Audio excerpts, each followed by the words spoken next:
I still remember the way Ryan laughed in my face that night. It wasn't just a laugh. It was sharp, cruel, and meant to cut. If it weren't for me, you'd still be living in that rundown apartment. Broke and useless. You should be kissing me feet for saving you, Hannah. So, shut up and be grateful. His words didn't stop there. He made sure I knew about Melissa, too. The woman he had been seeing behind my back for months, maybe even years. He didn't even try to hide it anymore. For a moment, I thought I would cry. I thought I would scream, throw something, or collapse. The way used to when his words became too heavy to bear. But this time, I didn't cry, I didn't collapse. I just stood there feeling strangely empty, as if something inside me had quietly shut down. And then it hit me. Maybe I was done caring. Maybe the woman who once worshipped every word he said had already died a long time ago. The next morning, I woke up with the sun pouring through the curtains, the faint sound of gulls sculling outside our home in Tampa. Ryan was already gone, probably out showing off to his friends about the perfect life he had, me included, at least in his mind. I looked around at the spotless, curated home he controlled like a showroom and realized something I hadn't admitted to myself before. This wasn't a home. This was a golden cage, and I had been living in it for 6 long years. I used to dream of becoming a makeup artist. I loved working with colors, textures, the art of helping people see themselves in a new light. But Ryan shut that dream down on day 1 of our marriage.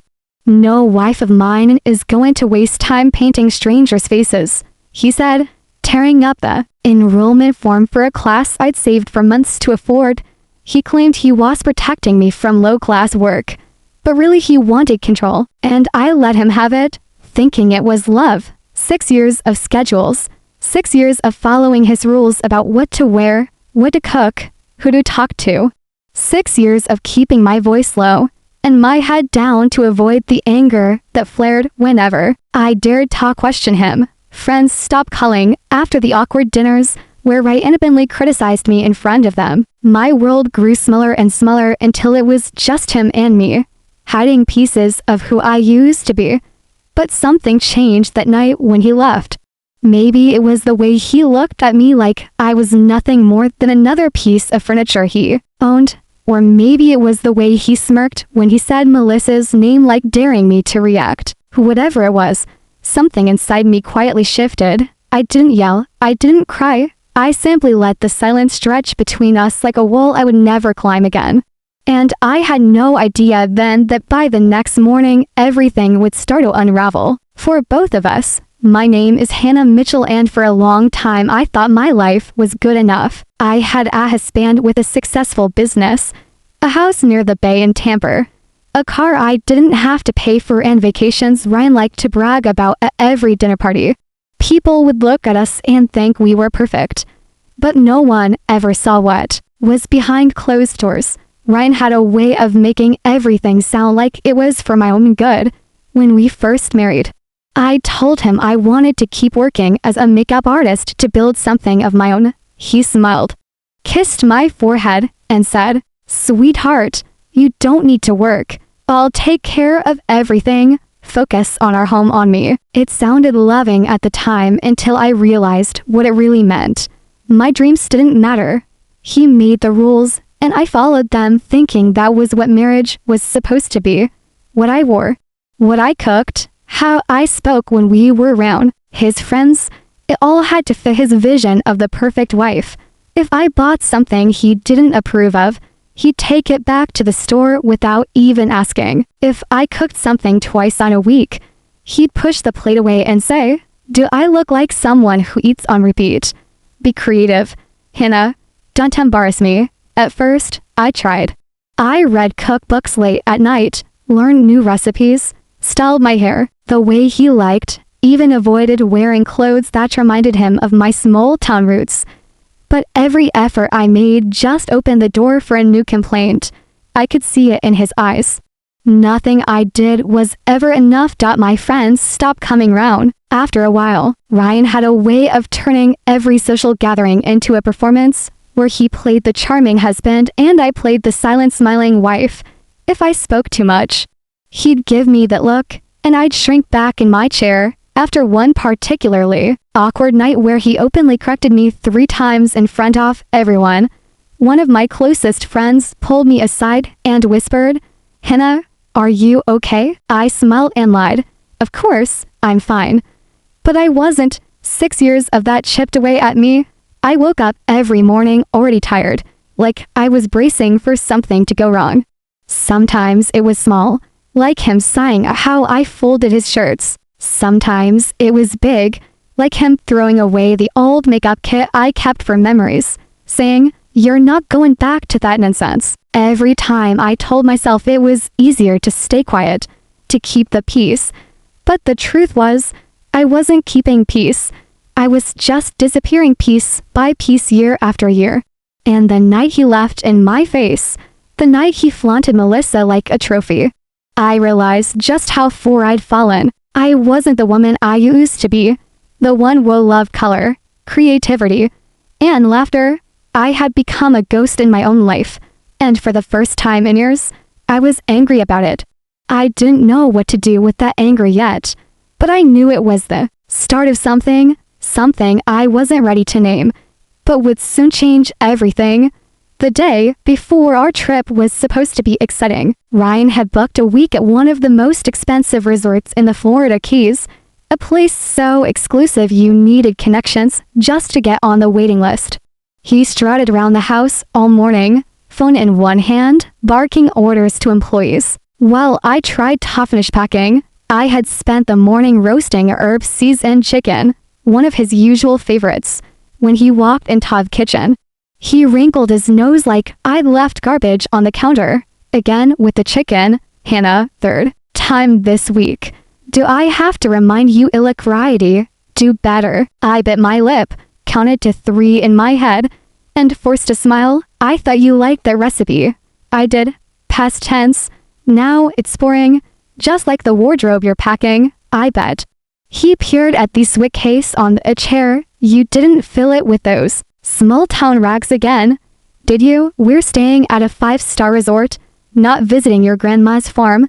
He pulled out one of my favorite sundresses, a soft yellow one my late grandmother had helped me sew when I was in high school. I reached for it instinctively. "That's special to me." "Ryan, please don't." "Special? It looks cheap." He tossed it onto the bed like it was trash. "We'll buy you something appropriate when we get there. This isn't some budget motel vacation."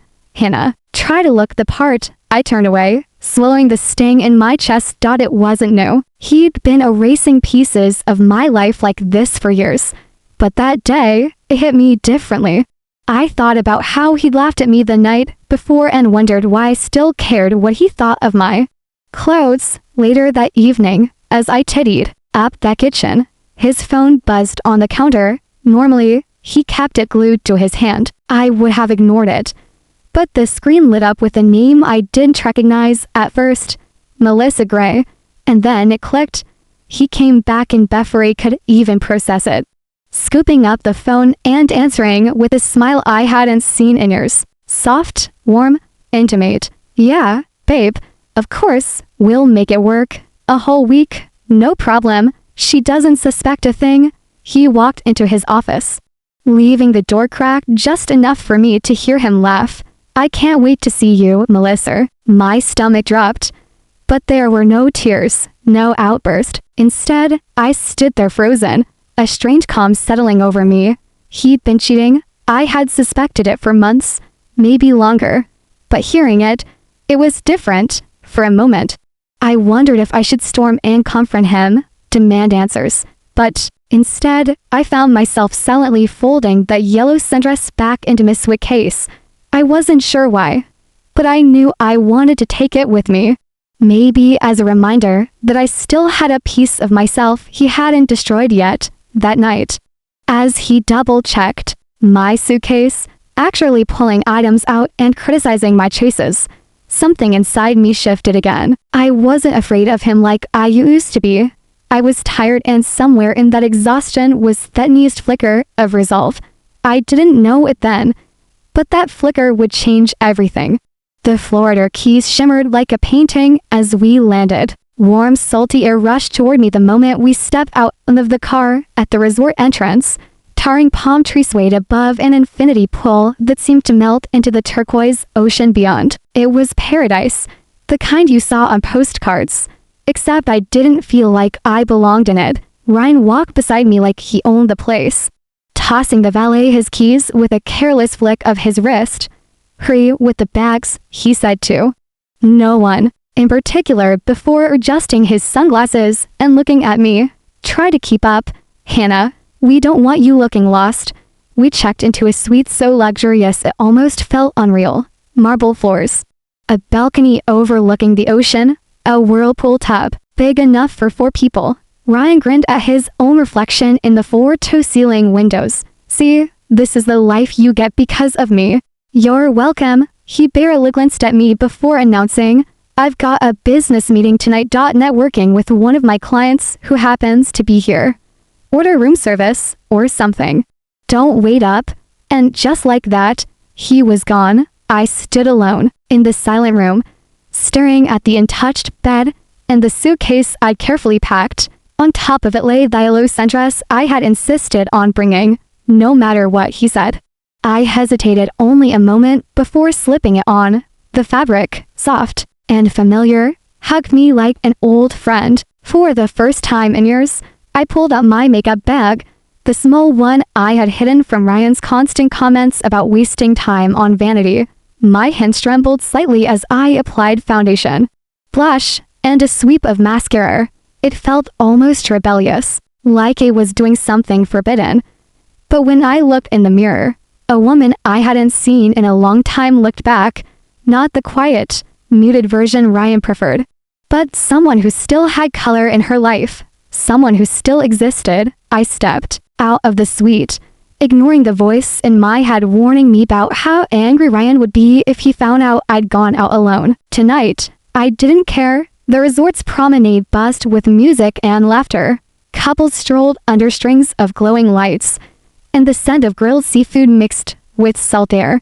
I wandered aimlessly, soaking it all in when a sharp voice cut through the noise. "Hey, beautiful, where are you heading?" A man I didn't know stepped into my path, reeking of alcohol, his smile too wide. I froze for a moment, unsure what to do.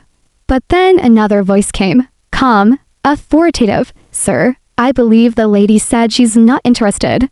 I turned to see a man in a crisp white shirt and tailored slacks, his dark hair neatly combed back. His presence radiated control, but not the kind Ryan wielded like a weapon. This was different, steadier. The drunk man muttered something under his breath and stumbled away. "Are you okay?" the stranger asked, his voice warm but firm. "Yes, thank you," I said, a little shaken. He smiled. "David Ramirez," he introduced himself, extending a hand. "I work with the state's Department of Environmental Protection. You'd be surprised how often I have to step in on resort grounds." He shook his hand, feeling oddly safe. "I'm Hannah." "Well, Hannah, you just saved me from an awkward evening standing by the bar. May I buy you a drink to make up for startling you?" I hesitated, glancing toward the ocean where Ryan was probably laughing over cocktails with Melissa or whoever his client really was. And then, for reasons I couldn't explain, I nodded, sure. 1 drink. 2 days later, Ryan finally decided to spend time with me, at least on the surface. "They're running a private tour through one of the marine sanctuaries," he said, tightening the strap on his expensive watch.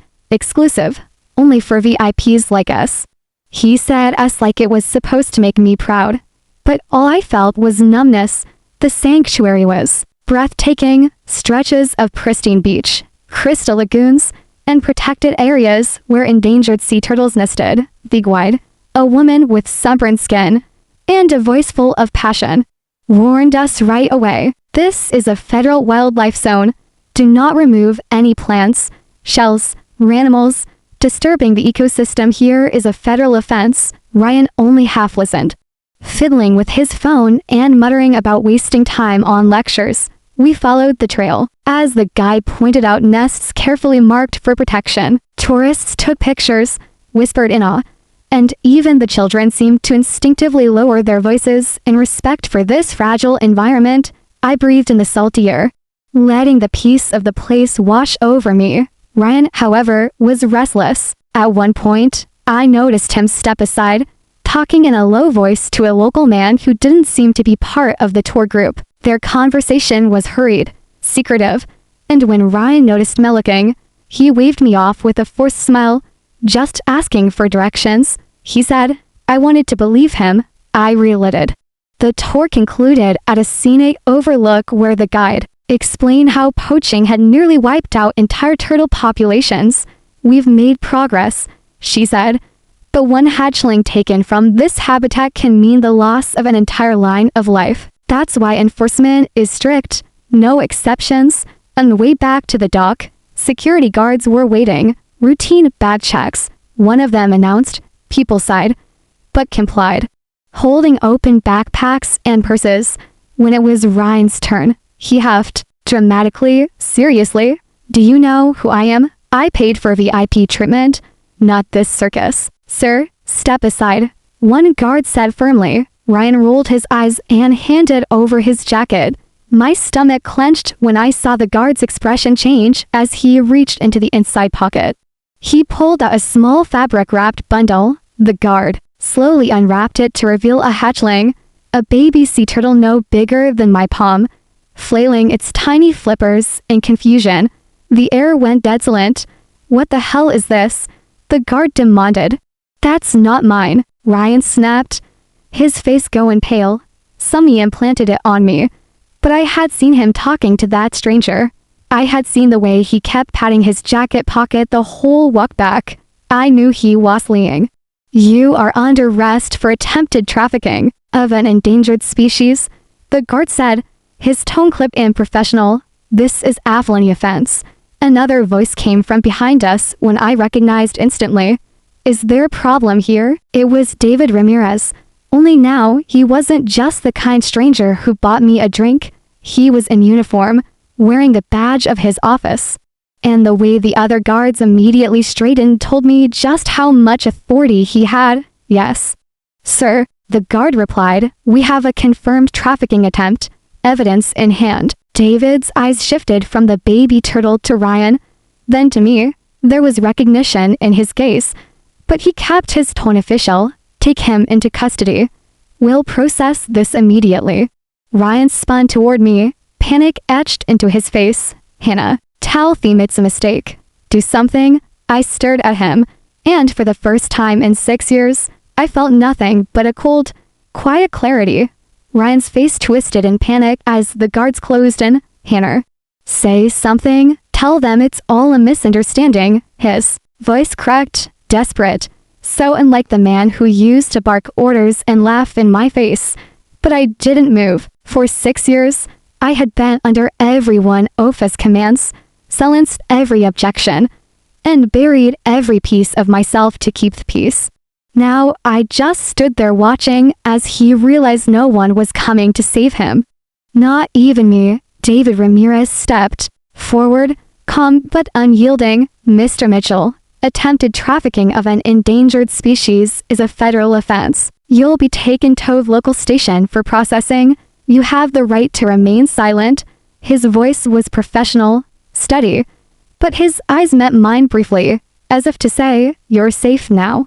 Ryan tried again, his voice dropping to a pleading whisper. Hannah, please. You don't understand what they'll do to me. There is a fine or worse public lashes. I can't, Hannah. I can't handle that. You have to help me. I should have felt something. Anger, satisfaction, pity. But all I felt was a strange emptiness. The woman who used to cry over his every insult wasn't standing there anymore. At the station later, David approached me in a quiet hallway. Your husband is facing serious charges, he said gently. But there's something you should know. We've been building a case against a trafficking ring for months. He's connected to people we've been trying to toss it down. My chest tightened. You mean this wasn't the first time? David nodded. From what we can tell, he's done this before. We need someone who can help us close this case. Someone close enough to know how he works. He paused, studying my expression. I know you've been through enough already. But if you're willing, your cooperation could make a difference.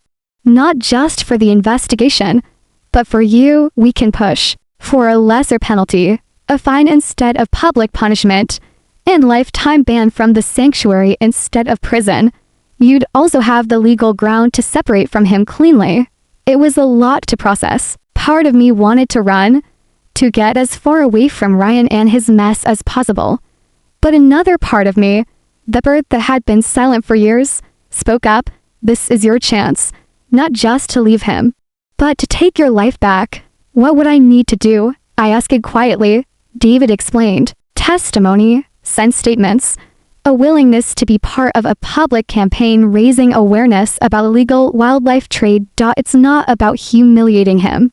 It's about protecting something bigger than both of you. I looked down at my hands, the faint scent of salt water still clinging to my skin. 6 years of control, insults, and betrayal. And now I had the power to decide his future.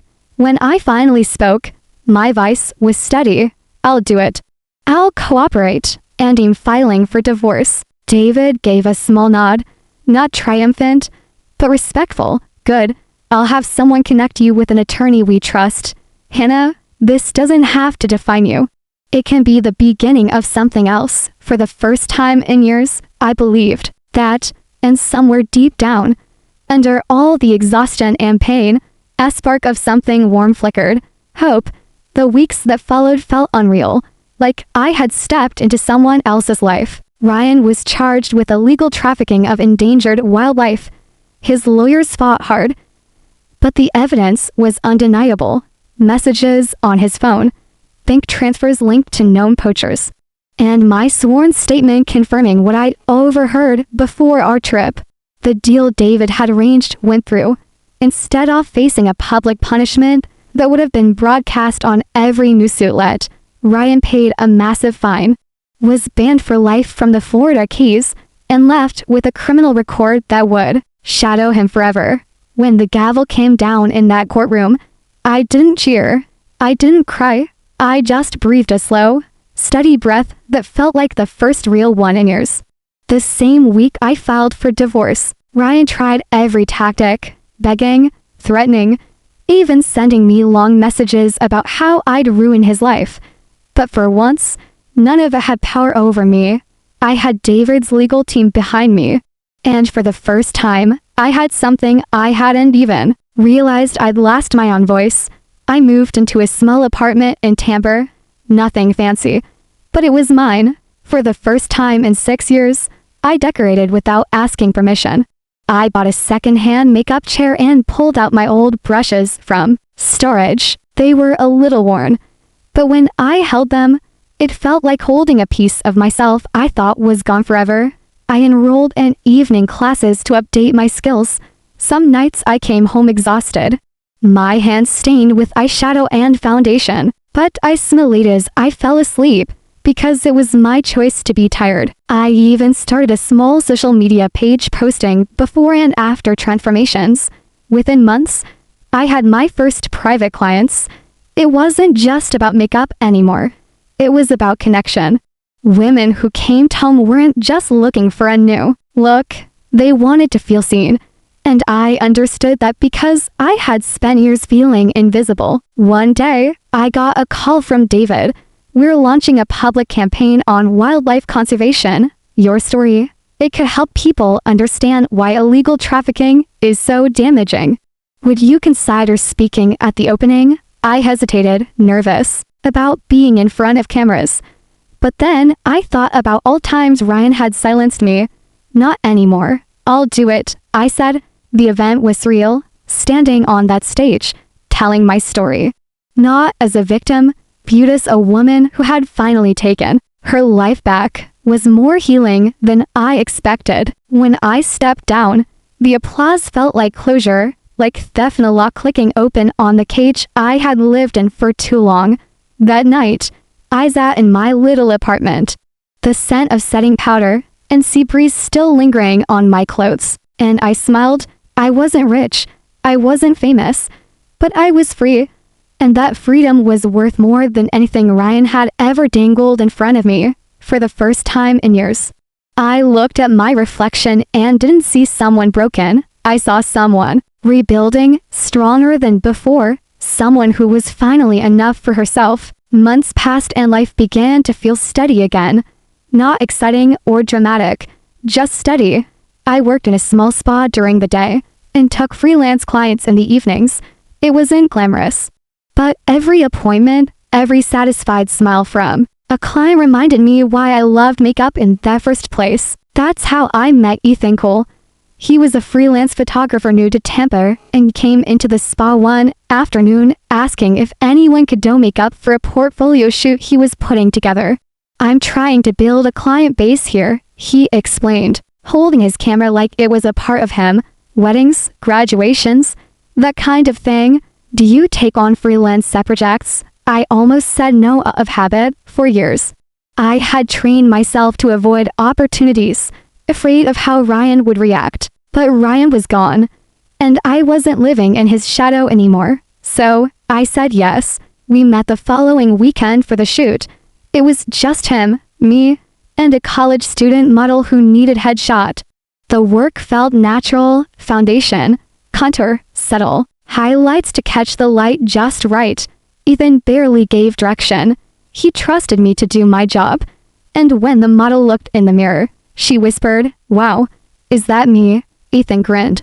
"You're talented, Hannah, like really talented." His tone was sincere, not patronizing or controlling. It startled me how refreshing that felt.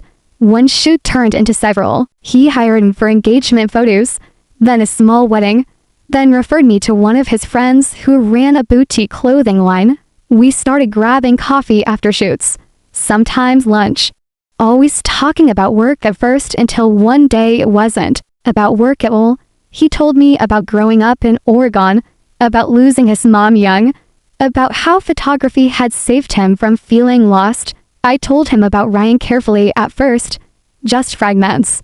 But he never pushed, never judged, he simply listened. One evening, after a long day of back-to-back appointments, I came home to find a small bouquet of sunflowers sitting by my apartment door with a note.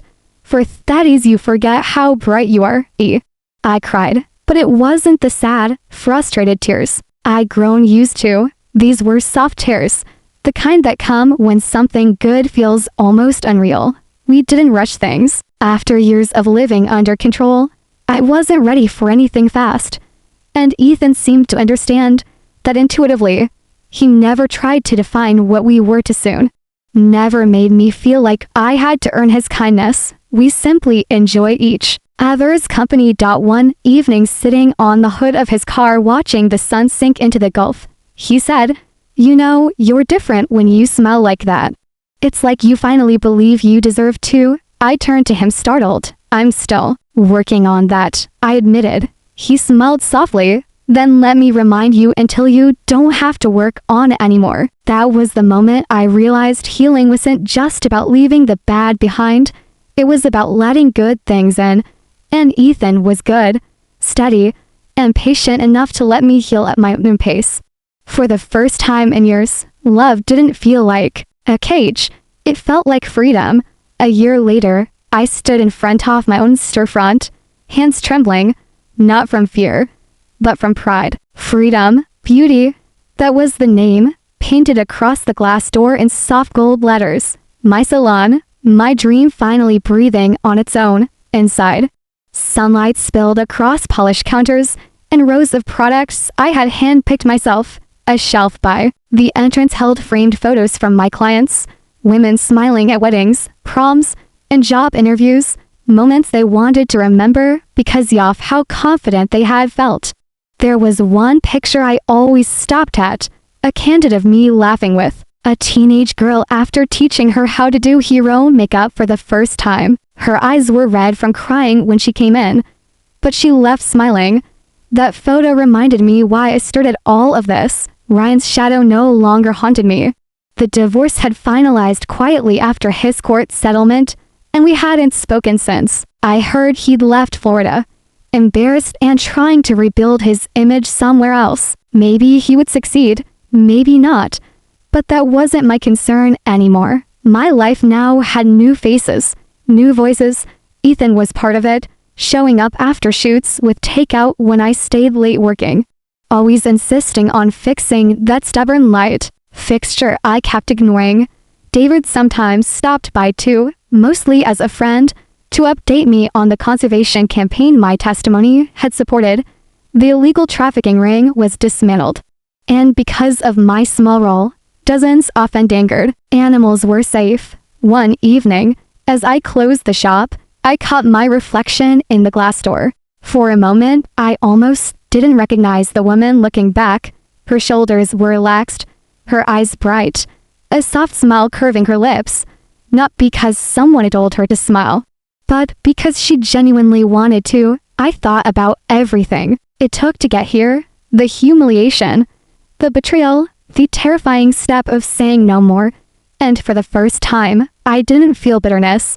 I felt gratitude, not for Ryan, not for what he did, but for what I learned through surviving it. The truth is, sometimes life falls apart so completely that you can't put it back the way it was. But maybe that's the point. I wasn't meant to go back to who I was before, Ryan. I was meant to grow into someone stronger, someone who refused to settle for being small and silent.